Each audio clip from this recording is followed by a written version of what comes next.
വിരലിൽ എണ്ണാവുന്ന ഏതാനും tyre company മുതലാളിമാരുടെ താല്പര്യങ്ങൾ സംരക്ഷിക്കാൻ UPA സർക്കാർ കൈക്കൊണ്ട റബ്ബർ ഇറക്കുമതി ചുങ്കം കുറയ്ക്കുക എന്ന നടപടി അത്യന്തം അപലപനീയമാണ്. ഇതുവഴി റബ്ബറിന്റെ സ്വാഭാവിക വില കുത്തനെ ഇടിഞ്ഞു എന്ന് മാത്രമല്ല, ഏതാണ്ട് 11 ലക്ഷത്തോളം വരുന്ന ചെറുകിട റബ്ബർ കർഷകർ അതുമൂലം വലിയ ആശങ്കയിലും പരിഭ്രാന്തിയിലും.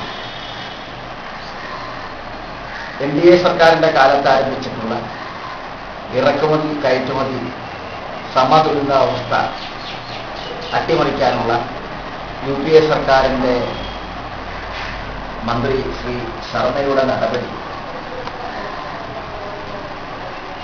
ആ നടപടിയുടെ പിന്നിൽ വലിയ ഒരു തുകയുടെ അഴിമതി ഉണ്ട് എന്ന കാര്യത്തിൽ യാതൊരു സംശയമില്ല.